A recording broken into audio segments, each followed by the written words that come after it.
Análisis del diseño de un muro de gravedad. Para el diseño de un muro de gravedad se tiene que determinar las fuerzas horizontales y las fuerzas verticales.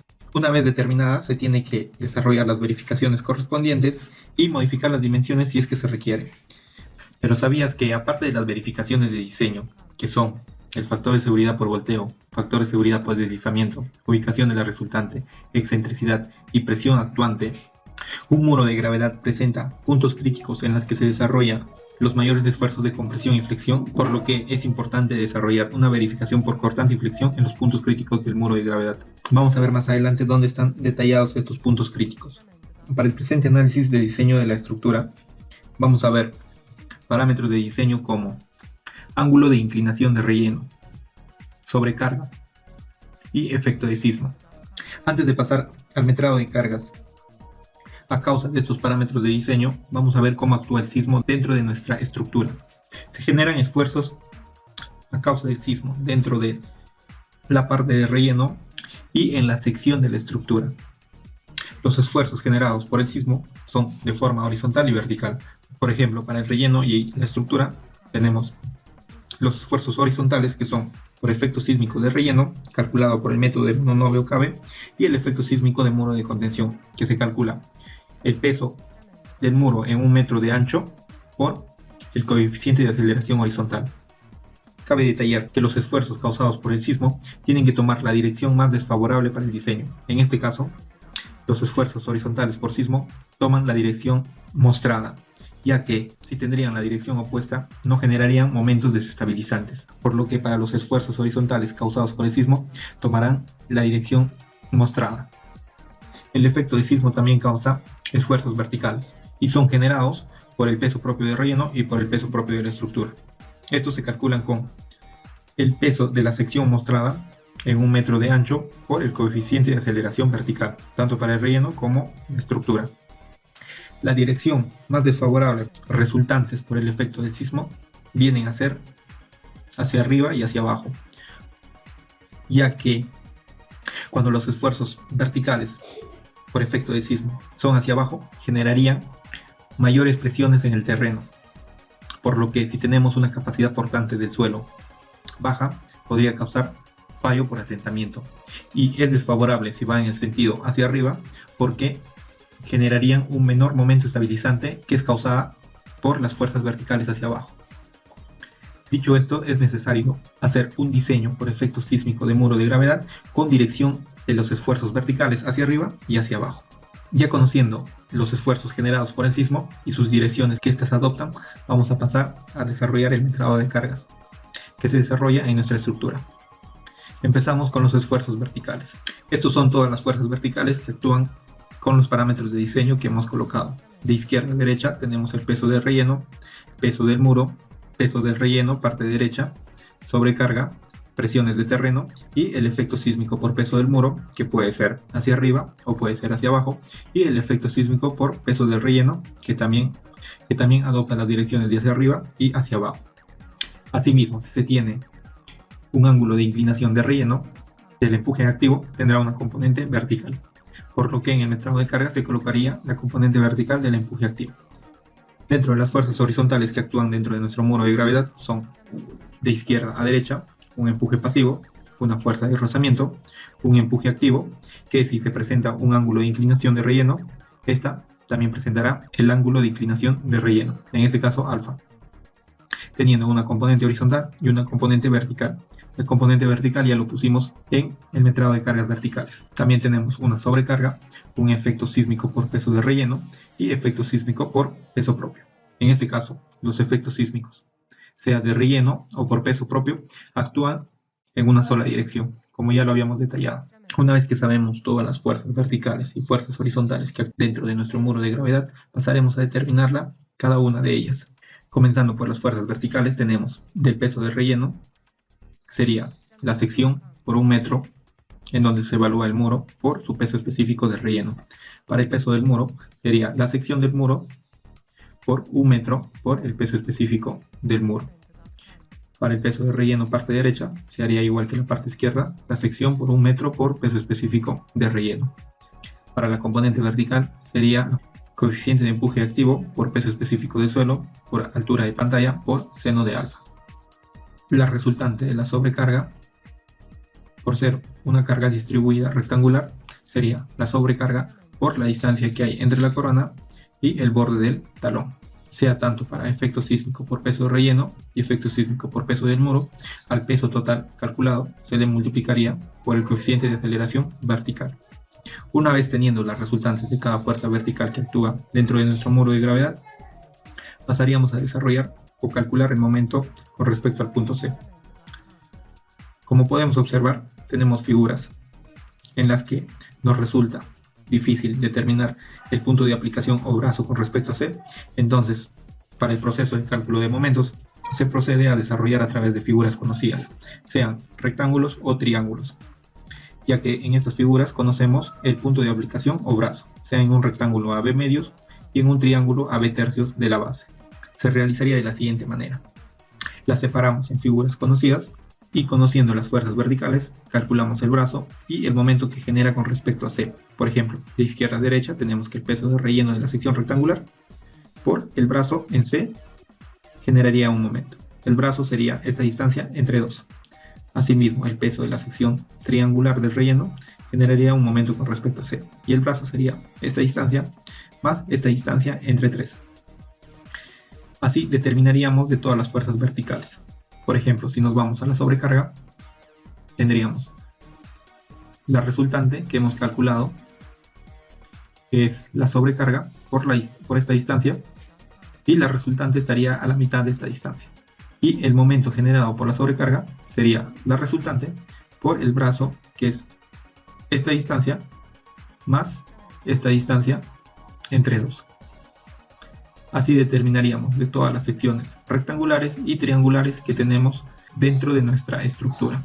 Para el caso de los efectos sísmicos, también se haría por secciones conocidas, pero la resultante sería el peso de la sección por el coeficiente de aceleración vertical. Por ejemplo, en esta sección triangular, la fuerza por peso propio sería el área de la sección por 1 metro por el peso específico del muro, y la resultante por efecto sísmico a ese peso propio se le multiplicaría por el coeficiente de aceleración vertical. Los brazos que actúan con respecto a C vendría a ser toda esta distancia por 1/3 de esta distancia. Para el caso de efecto sísmico, habíamos dicho que puede tomar 2 direcciones. Entonces, podríamos trabajar primero con todas hacia abajo, verificamos todos los factores de seguridad y de ahí trabajamos todas hacia arriba. Y si cumple con los factores de seguridad, el dimensionamiento de nuestro muro de gravedad estaría conforme. La sumatoria de todas las fuerzas verticales, incluido el sismo, nos daría una resultante. En este caso lo llamaremos resultante de fuerzas verticales. Y todos los momentos que generan estas fuerzas verticales con respecto a C, como lo hemos visto, genera un momento estabilizante. De esta misma manera haríamos para las fuerzas horizontales, calcularíamos las resultantes y generaríamos un momento con respecto al mismo punto. Tenemos, por ejemplo, las fuerzas que actúan de izquierda a derecha, empuje pasivo, en la que es una fuerza distribuida triangular con una base que se detalla en esta fórmula, en la que dice que el empuje pasivo es igual al coeficiente de empuje pasivo por peso específico por df, depende de la altura. df es la profundidad de cimentación. La fuerza de rozamiento se calcula n, donde es la resultante de fuerzas verticales, por el coeficiente de rozamiento, multiplicado todo por 1 menos el coeficiente de aceleración vertical. Para el caso del empuje activo, en caso se tenga un ángulo de inclinación, este también tendrá un ángulo de inclinación igual al ángulo de relleno, en la que el esfuerzo en la base está determinada por esta fórmula, siendo el coeficiente de empuje activo por el peso específico del suelo por la altura del muro. Para la sobrecarga, es una carga distribuida rectangular en la que tiene como base un esfuerzo que se determina con esta fórmula, coeficiente de empuje activo por sobrecarga. Para el caso del efecto sísmico, por peso de relleno, que se calcula con mononomio o cabe, se determinará la resultante obteniendo el empuje activo dinámico menos la resultante del empuje activo. Para el caso del efecto sísmico por peso propio, sería el peso del de la sección en un muro de ancho por el coeficiente de aceleración horizontal. Como vemos, dentro de los esfuerzos horizontales se determinan cargas distribuidas, sean triangulares, rectangulares o trapezoidales. Entonces tendríamos que hallar todas las resultantes de estas cargas distribuidas de la siguiente manera. De izquierda a derecha tenemos para el empuje pasivo, tenemos una resultante de la carga distribuida triangular mostrada, que está dada por el coeficiente de empuje pasivo por el peso específico del suelo por df al cuadrado sobre 2. Volvamos un momento a las cargas horizontales y vemos que para el empuje pasivo, para determinar su resultante, es la base por la altura sobre 2. Entonces sería esta expresión multiplicado por la altura, que es df, entre 2, por lo que df se convierte df al cuadrado sobre 2, como lo podemos ver acá. Y por ser una carga distribuida triangular, actuaría a df tercios de c. Igual hacemos para el cálculo del empuje activo. Volvemos a las cargas distribuidas. Vemos que es una sección triangular y la componente horizontal de cada esfuerzo, que tiene una inclinación de alfa, estaría dado por el coseno del ángulo. Entonces tenemos que es la base, que es esta expresión, por coseno del ángulo multiplicado por la altura, que es h, se convierte en h al cuadrado sobre 2. Y así obtenemos la resultante del empuje activo. Y el punto de aplicación con respecto a c sería a h tercios por ser una carga distribuida triangular. Para la resultante de la fuerza por sobrecarga, volvemos a las fuerzas distribuidas. Sería la base, que es K sub A por SC, que es sobrecarga, por la altura, teniendo así el resultante. Y que actuaría a H medios. Para el caso de efecto de sismo, para el esfuerzo horizontal por peso de relleno, se calcularía con la fuerza dinámica horizontal menos el empuje activo. La fuerza dinámica horizontal se calcularía de la siguiente manera, siendo K sub A de el coeficiente de empuje activo dinámico, y a esta expresión se le restaría el empuje activo, siendo esta diferencia la resultante de la fuerza dinámica tomada, y que actúa a 0.6 h con respecto al punto C. Para el caso de esfuerzos horizontales por peso propio del muro, se dividiría en secciones triangulares y rectangulares, como lo habíamos hecho. Por ejemplo, tenemos para el esfuerzo horizontal a causa del sismo de la sección triangular, que tenemos dos secciones triangulares, sea esta y esta, se calcularía su resultante, el peso de la sección triangular, por el coeficiente de aceleración horizontal. Y el punto de aplicación sería hz, que es peralte de la zapata, más altura de pantalla, entre 3, por ser una sección triangular. Para el cálculo de la fuerza por efecto sísmico por peso propio de la sección rectangular, sería el peso propio de la sección rectangular por el coeficiente de aceleración horizontal. Y su punto de aplicación con respecto a C sería hz más hp, que es altura del muro, sobre 2, por ser una sección rectangular. Asimismo se haría para el caso de la base del muro, el esfuerzo resultante, el peso de la sección rectangular o de la zapata por el coeficiente de aceleración horizontal, y actuaría a hz medios, es decir, el peralte de la zapata entre 2 con respecto al punto C. La sumatoria de todas las fuerzas horizontales detalladas nos generaría una resultante. En este caso lo llamaremos fuerza de resultante horizontal. Y todas las fuerzas horizontales con respecto al punto C nos genera un momento. Tenemos las fuerzas que hemos calculado, vamos a verlo, y tenemos el brazo, o el punto de aplicación de la fuerza. Calculando fuerza por distancia con respecto a C, nos generaría un momento.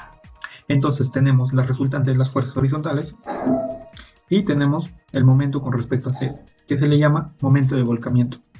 Una vez obtenido todas las fuerzas resultantes verticales y todas las fuerzas resultantes horizontales, así como sus respectivos momentos, momento estabilizante para las fuerzas verticales y momento de volcamiento para las fuerzas horizontales, teniendo estos datos pasamos a realizar las verificaciones de diseño, que vienen a ser la verificación de seguridad por volteo, en la que nos indica que el momento estabilizante sobre el momento de volcamiento tiene que ser mayor a 1.5.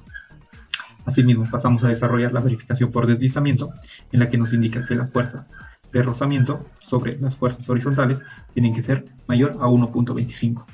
la ubicación de la resultante, que nos indica que tiene que ser mayor a b tercios y que se calcula con el momento estabilizante menos el momento de volcamiento sobre la resultante de las fuerzas verticales. La excentricidad, que nos indica que tiene que ser menor a b sextos y que se calcula con el ancho de la base entre 2 menos x sub o. X sub o viene a ser la ubicación de la resultante. En el cálculo de presiones se calcula según la fórmula detallada, ya que tenemos n, que es la resultante de fuerzas verticales, tenemos b, que es el ancho de la zapata, tenemos e, que es la excentricidad, y tenemos b.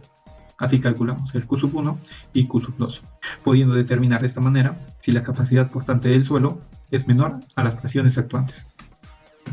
Y es acá donde quería detallarles que viene la importancia de la dirección de las fuerzas verticales por efecto de sismo, o sea, por peso de relleno y por peso del muro. Por ejemplo, para la verificación por volteo, necesitamos un momento estabilizante 1.5 veces mayor que el momento de volcamiento. Entonces, para este caso, tomaríamos las fuerzas verticales por efecto de sismo, tanto del muro y del relleno, en dirección hacia arriba. ¿Por qué? Porque es el sentido más desfavorable, ya que reduciría los momentos estabilizantes. De igual manera, para la verificación por deslizamiento, tomaríamos los esfuerzos verticales por peso propio y por efecto del muro y del relleno en el sentido hacia arriba, ya que reduciría las fuerzas verticales que van hacia abajo, la cual depende la fuerza de rozamiento. Ya habíamos visto que la fuerza de rozamiento depende de la resultante de las fuerzas verticales y está dado por esta fórmula, que viene a ser la resultante de las fuerzas verticales por el coeficiente de rozamiento por 1 menos el coeficiente de aceleración vertical.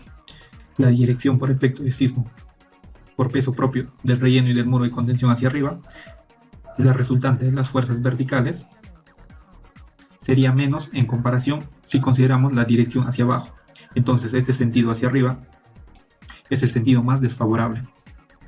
Y para el caso del cálculo de la presión actuante, vemos que la dirección hacia abajo sería la más desfavorable, teniendo Q sub 1 y Q sub 2 que dependen de la resultante de la fuerza vertical, ya que teniendo una dirección hacia abajo del efecto sísmico por peso propio, nos generarían un Q sub 1 y un Q sub 2 que teniendo la dirección hacia arriba del esfuerzo sísmico.